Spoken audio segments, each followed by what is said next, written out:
ನಮಸ್ಕಾರ ವೀಕ್ಷಕರೇ. ಫಲಿತಾಂಶದಲ್ಲಿ ಬಿಜೆಪಿ ನಾಯಕರಿಗೆ ಅನಿರೀಕ್ಷಿತ ಆಘಾತವಾಗಿದೆ. ಭಾರಿ ನಿರೀಕ್ಷೆ ಇರಿಸಿಕೊಂಡಿದ್ದ ರಾಜ್ಯಗಳಲ್ಲಿ ಭಾರಿ ನಿರಾಸೆ ಆಗಿದೆ. ಇಂಡಿ ಒಕ್ಕೂಟಕ್ಕೆ ಸಾಲಿಡ್ ವೋಟ್ ಬೀಳೋದಕ್ಕೆ ಕಾರಣ ಏನು ಅನ್ನೋದನ್ನ ಈ ಹಿಂದಿನ ವಿಡಿಯೋದಲ್ಲಿ ಹೇಳಿದ್ವಿ. ಬಿಜೆಪಿ ಡಲ್ ಆಗೋದಕ್ಕೆ ಕೇವಲ ವೋಟಿಂಗ್ ಪರ್ಸೆಂಟೇಜ್ ಮಾತ್ರ ಕಾರಣ ಅಲ್ಲ ಅನ್ನೋ ಮಾಹಿತಿಗಳು ಈಗ ರಿವೀಲ್ ಆಗ್ತಾ ಇದೆ. ಹೇಗೆ ಈ ಹಿಂದೆ ಕರ್ನಾಟಕ ಚುನಾವಣೆಯಲ್ಲಿ ಆಂತರಿಕ ವಿಚಾರಗಳು ಮುಳ್ಳಾಗಿದ್ವೋ ಅದೇ ಈ ಬಾರಿ ರಿಪೀಟ್ ಆಗಿದೆ ಅನ್ನೋ ಮಾತುಗಳು ಕೇಳಿ ಬರ್ತಾ ಇವೆ. ಮುಖ್ಯವಾಗಿ ರಾಮ ಮಂದಿರ ನಿರ್ಮಾಣ ಆಗಿರೋ ಅಯೋಧ್ಯೆಯಲ್ಲೇ ಬಿಜೆಪಿ ಸೋತಿದೆ ಅಂದ್ರೆ ಅದರ ಹಿಂದೆ ಬಲವಾದ ಕಾರಣಗಳಿವೆ. ಉತ್ತರ ಪ್ರದೇಶದ ಅಭಿವೃದ್ಧಿಗೆ ಬಿಜೆಪಿ ಸರ್ಕಾರ ದೊಡ್ಡ ಮಟ್ಟದಲ್ಲಿ ಹಣ ಚೆಲ್ಲಿದ್ರು, ಗೆದ್ದಿದ್ದು ಮಾತ್ರ ಇಂಡಿ ಒಕ್ಕೂಟ. ಹಾಗಿದ್ರೆ ಬಿಜೆಪಿ ಭದ್ರಕೋಟೆ ಎನಿಸಿಕೊಂಡಿದ್ದ ಸ್ಥಳಗಳಲ್ಲಿ ಸೋಲಾಗಿದ್ಯಾಕೆ? ಇದರ ಹಿಂದೆ ಯಾರ ತಪ್ಪಿದೆ ಅನ್ನೋದನ್ನ ವಿವರಿಸ್ತಾ ಹೋಗ್ತೀವಿ. ಈ ವಿಡಿಯೋವನ್ನ ತಪ್ಪದೆ ಕೊನೆ ತನಕ ನೋಡಿ. ಅದಕ್ಕೂ ಮುನ್ನ ಮೀಡಿಯಾ ಮಾನ್ಸ್ಟರ್ ಚಾನಲ್ ಅನ್ನ ತಪ್ಪದೆ ಸಬ್ಸ್ಕ್ರೈಬ್ ಮಾಡಿ. 2024 ಫಲಿತಾಂಶ ನೋಡಿ ಹಲವರಿಗೆ ಸಾವರ್ಕರ್ ಮಾತು ನೆನಪಿಗೆ ಬರ್ತಾ ಇದೆ. ನನಗೆ ಮುಸ್ಲಿಮರ ಮೇಲೆ ಭಯವಿಲ್ಲ, ಆದ್ರೆ ಹಿಂದೂ ವಿರೋಧಿ ಹಿಂದೂಗಳ ಮೇಲೆ ಭಯವಿದೆ ಅನ್ನೋದನ್ನ ಸಾವರ್ಕರ್ ಹೇಳಿದ್ರು. ಆ ಮಾತು ಈಗ ಅಕ್ಷರಶಃ ನಿಜವಾಗಿದೆ ಅಂತ ಜನರು ಮಾತಾಡ್ತಾ ಇದ್ದಾರೆ.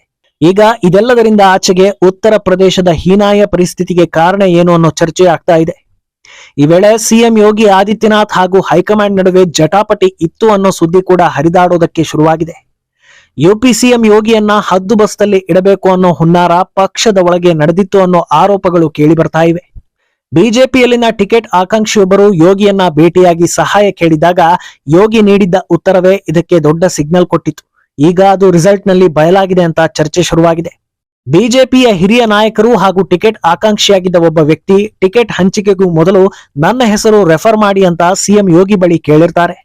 ಅದಕ್ಕೆ ಪ್ರತಿಕ್ರಿಯಿಸೋ ಯೋಗಿ, ನಾನು ರೆಫರ್ ಮಾಡಿದ್ರೆ ಖಂಡಿತ ನಿಮಗೆ ಟಿಕೆಟ್ ಕೊಡೋದಿಲ್ಲ, ಅದೆಲ್ಲ ದೆಹಲಿಯಲ್ಲಿ ನಿರ್ಧಾರವಾಗಬೇಕು ಅನ್ನೋದನ್ನ ಹೇಳಿದ್ರಂತೆ. ಇದರ ಜೊತೆಗೆ ಟಿಕೆಟ್ ಹಂಚಿಕೆ ಸಂದರ್ಭದಲ್ಲಿ ಯೋಗಿ ಆದಿತ್ಯನಾಥ್ ಉತ್ತರ ಪ್ರದೇಶದಿಂದ ರೆಫರ್ ಮಾಡಿದ್ದ ಸುಮಾರು 35 ಹೆಸರನ್ನ ಕೈಬಿಡಲಾಯಿತು. ಇದೇ ಕಾರಣಕ್ಕೆ ಸೋಲಾಗಿದೆ ಅನ್ನೋ ಮಾತುಗಳು ಈಗ ದಟ್ಟವಾಗಿ ಕೇಳಿ ಬರ್ತಾ ಇದೆ. ಆದ್ರೆ ಜನ ಮೆಚ್ಚುಗೆ ಗಳಿಸಿರೋ ಯೋಗಿ ಆದಿತ್ಯನಾಥ್ ಬಗ್ಗೆ ಪಕ್ಷದೊಳಗೆ ಅಸಮಾಧಾನ ಇರೋದು ಯಾರಿಗೆ ಅನ್ನೋದು ಮಾತ್ರ ರಹಸ್ಯವಾಗಿ ಉಳಿದಿದೆ. ಪ್ರಧಾನಿ ಮೋದಿ ನಂತರ ಪಿಎಂ ಪಟ್ಟ ಯೋಗಿಗೆ ಅನ್ನೋದನ್ನ ಮಾಧ್ಯಮಗಳು ಬಿಂಬಿಸ್ತಾ ಇರುವುದೇ ಯೋಗಿ ಟಾರ್ಗೆಟ್ ಆಗೋದಕ್ಕೆ ಕಾರಣ ಅಂತಲೂ ಹೇಳಲಾಗ್ತಾ ಇದೆ. ಇದೇ ಕಾರಣಕ್ಕೆ ಇತ್ತೀಚೆಗೆ ವಿಪಕ್ಷಗಳು ಯೋಗಿಯನ್ನ ತೆಗೆದು ಬೇರೆಯವರನ್ನ ಸಿಎಂ ಸ್ಥಾನಕ್ಕೆ ಕೂರಿಸ್ತಾರೆ ಅನ್ನೋ ಆರೋಪ ಮಾಡ್ತಿದ್ರು ಅನ್ನೋದು ಕೂಡ ಈಗ ಚರ್ಚೆಗೆ ಒಳಗಾಗ್ತಾ ಇದೆ. ಆದ್ರೆ ಈ ಎಲ್ಲಾ ಜಟಾಪಟಿಗಳಿಂದ ಆಂತರಿಕ ಸಮರದಿಂದ ದೊಡ್ಡ ಮುಖಭಂಗ ಆಗಿದ್ದು ಮಾತ್ರ ಬಿಜೆಪಿಗೆ. ಇನ್ನು ಅತ್ತ ರಾಜಸ್ಥಾನ. ಮೊದಲ ಹಂತದ ಮತದಾನಕ್ಕೂ ಮುಂಚೆಯಿಂದಲೂ ರಾಜಸ್ಥಾನವನ್ನ ಬಿಜೆಪಿ ಕ್ಲೀನ್ ಸ್ವೀಪ್ ಮಾಡುತ್ತೆ ಅನ್ನೋ ಅಭಿಪ್ರಾಯ ಇತ್ತು. ಅದಕ್ಕೆ ಮುಖ್ಯ ಕಾರಣ 2019ರಲ್ಲಿ ಸಿಕ್ಕಿದ್ದ ದೊಡ್ಡ ಮಟ್ಟದ ಗೆಲುವು. ಆದ್ರೆ ಈ ಬಾರಿ ರಾಜಸ್ಥಾನದಲ್ಲಿ ಸಾಕಷ್ಟು ಸೀಟ್ಗಳನ್ನ ಬಿಜೆಪಿ ಕಳೆದುಕೊಂಡಿದೆ. ಅದಕ್ಕೆ ಕಾರಣ ಮಾಜಿ ಸಿಎಂ ವಸುಂಧರಾ ರಾಜೆ ಕಡೆಗಣನೆ ಅನ್ನೋ ಚರ್ಚೆ ಆಗ್ತಾ ಇದೆ. ಹೊಸಬರಿಗೆ ಅವಕಾಶ ನೀಡಬೇಕು ಅನ್ನೋ ಬಿಜೆಪಿ ನಿರ್ಧಾರ ಒಂದು ಲೆಕ್ಕದಲ್ಲಿ ಸರಿ, ಆದ್ರೆ ಎಲ್ಲಾ ಸಮಯದಲ್ಲೂ ಇದೇ ಸರಿ ಆಗೋದಿಲ್ಲ ಅನ್ನೋದು ಮತ್ತೊಮ್ಮೆ ಸಾಬೀತಾದಂತಾಗಿದೆ. ಕರ್ನಾಟಕದಲ್ಲಿ ಮಾಜಿ ಸಿಎಂ ಯಡಿಯೂರಪ್ಪರನ್ನ ಕೆಳಗಿಳಿಸಿ ನಂತರ ಬೊಮ್ಮಾಯಿಗೆ ಸಿಎಂ ಸ್ಥಾನ ನೀಡಲಾಯಿತು. ಅದರ ಪರಿಣಾಮ ಏನಾಯ್ತು ಅನ್ನೋದನ್ನ ಕಳೆದ ಬಾರಿ ನೋಡಿದ್ವಿ. ಈಗ ರಾಜಸ್ಥಾನದಲ್ಲಿ ಆಗಿರೋದು ಕೂಡ ಅದೇ. ಹಲವು ಬಾರಿ ಸಿಎಂ ಆಗಿ ಆಯ್ಕೆ ಆಗಿದ್ದಾರೆ ಅಂದ್ರೆ ಜನತೆ ಅವರನ್ನ ನೆಚ್ಚಿಕೊಂಡಿದೆ ಅನ್ನೋದು ಸಿಂಪಲ್ ಕ್ಯಾಲ್ಕುಲೇಷನ್. ಅವರನ್ನ ಹೊರತುಪಡಿಸಿ ಇನ್ನೊಬ್ಬರನ್ನ ಆಯ್ಕೆ ಮಾಡುವಾಗ ಜನರು ಹೇಗೆ ರಿಯಾಕ್ಟ್ ಮಾಡ್ತಾರೆ ಅನ್ನೋದನ್ನ ಹೈಕಮಾಂಡ್ ಯೋಚಿಸ್ತಾ ಇಲ್ಲ ಅನ್ನೋದು ಕೂಡ ಚರ್ಚೆಗೆ ಒಳಗಾಗ್ತಾ ಇದೆ. ಪ್ರತಿ ರಾಜ್ಯಗಳಲ್ಲೂ ಆಯಾ ಸಿಎಂಗಳಿಗೆ ಅಥವಾ ಅಲ್ಲಿನ ಹಿರಿಯ ನಾಯಕರಿಗೆ ಅಲ್ಲಿನ ನಾಡಿ ಮಿಡಿತ ಗೊತ್ತಿರುತ್ತೆ. ಹೊರಗಿಂದ ಕಾಣೋದು ಒಂದು ರೀತಿ ಆದ್ರೆ ಒಳಗೆ ಏನಿದೆ ಅನ್ನೋದು ಅಲ್ಲಿನ ರಾಜಕಾರಣಿಗಳಿಗೆ ಮಾತ್ರ ಗೊತ್ತಿರುತ್ತೆ. ಇಂಥ ಸಂದರ್ಭದಲ್ಲಿ ಆ ನಾಯಕರನ್ನ ಕಡೆಗಣಿಸಿದ್ರೆ ಇದೇ ಪರಿಸ್ಥಿತಿ ಉಂಟಾಗುತ್ತೆ ಅಂತ ಚರ್ಚೆಗಳಾಗ್ತಾ ಇವೆ. ಇನ್ನು ಬಹಳ ಅಚ್ಚರಿ ಹಾಗೂ ಆಘಾತ ತರ್ತಾ ಇರೋದು ತಮಿಳುನಾಡಿನ ರಿಸಲ್ಟ್. ಒಂದೇ ಸಲಕ್ಕೆ ಇಡೀ ರಾಜ್ಯವನ್ನ ಬದಲಿಸೋದಕ್ಕೆ ಸಾಧ್ಯವಿಲ್ಲ ಅನ್ನೋದು ಗೊತ್ತಿರೋ ವಿಚಾರ.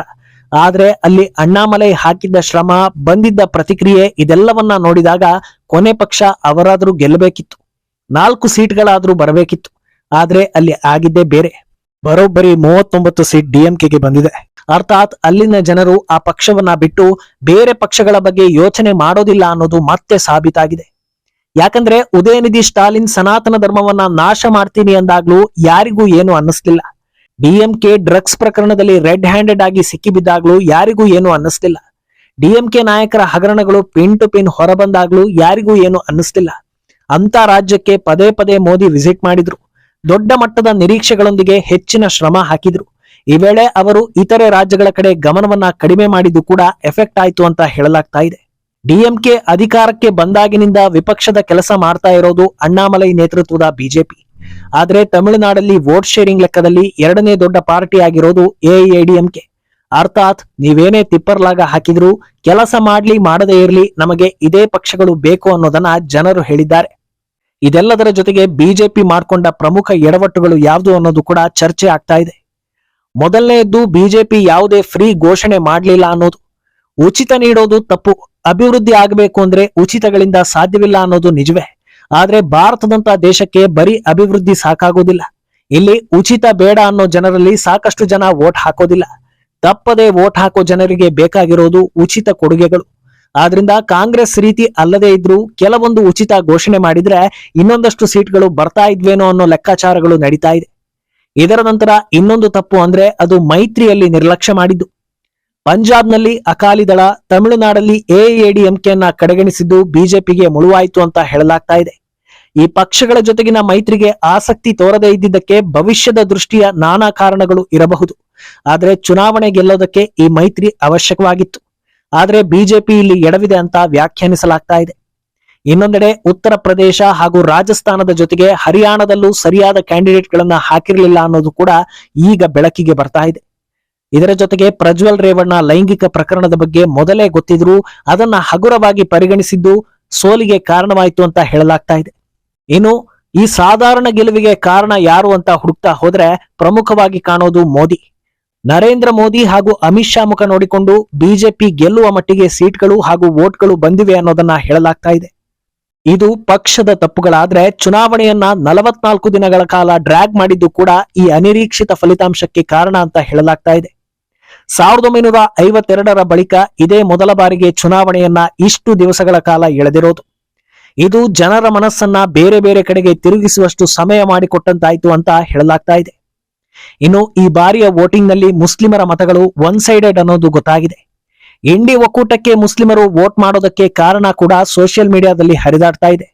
ಒಂದು, ಅವರ ಧರ್ಮದ ಮೇಲೆ ಇಂಡಿ ಒಕ್ಕೂಟಕ್ಕಿರೋ ಅಪಾರ ಪ್ರೀತಿ. ವೋಟ್ ಜಿಹಾದ್, ಮೋದಿ ಹಾಗೂ ಹಿಂದುತ್ವದ ಮೇಲಿನ ದ್ವೇಷ, ಪಾಪ್ಯುಲೇಷನ್ ಜಿಹಾದ್ ಹಾಗೂ 1 ಲಕ್ಷದ ಮೇಲಿನ ಆಸೆ ಕಾರಣ ಎನ್ನಲಾಗ್ತಾ ಇದೆ. ಇದರ ಜೊತೆಗೆ ಹಿಂದೂಗಳು ಎನ್ಡಿಎಯನ್ನ ವಿರೋಧಿಸೋದಕ್ಕೂ ಕೂಡ ಕಾರಣಗಳನ್ನ ನೆಟ್ಟಿಗರು ಹೇಳ್ತಾ ಇದ್ದಾರೆ. ಉಚಿತ ಕೊಡುಗೆಗಳು, ಜಾತ್ಯತೀತತೆ, ಲೋಕಲ್ ಲೀಡರ್ಗಳ ಮೇಲಿನ ಅಸಮಾಧಾನ, ಜಾತಿ ಲೆಕ್ಕಾಚಾರ, ಈ ಬಿಸಿಲಲ್ಲಿ ವೋಟ್ ಹಾಕೋದಕ್ಕೆ ಯಾರು ಹೋಗ್ತಾರೆ ಹಾಗೂ ನನ್ನ ಒಂದು ವೋಟ್ನಿಂದ ಏನಾಗುತ್ತೆ ಅನ್ನೋ ಮನೋಭಾವ ಅಂತ ನೆಟ್ಟಿಗರು ಟೀಕಿಸ್ತಾ ಇದ್ದಾರೆ. ಒಟ್ನಲ್ಲಿ ಯಾರು ಗೆಲ್ಲಲಿ ಅಥವಾ ಯಾರು ಸೋಲಲಿ ಇದು ಜನರ ಅಭಿಪ್ರಾಯ. ಜನರ ಅಭಿಪ್ರಾಯಕ್ಕೆ ತಕ್ಕಂತೆ ನಾಯಕರು ಬದಲಾಗಬೇಕು ಅಥವಾ ನಾಯಕರ ಗುರಿ ಏನು ಅನ್ನೋದನ್ನ ಜನರು ಅರ್ಥ ಮಾಡಿಕೊಂಡು ವೋಟ್ ಹಾಕಬೇಕು ಅನ್ನೋದನ್ನ ಜನರೇ ನಿರ್ಧರಿಸಬೇಕು. ಈ ಬಗ್ಗೆ ನಿಮ್ಮ ಅಭಿಪ್ರಾಯವನ್ನ ತಪ್ಪದೆ ಕಾಮೆಂಟ್ ಮೂಲಕ ತಿಳಿಸಿ.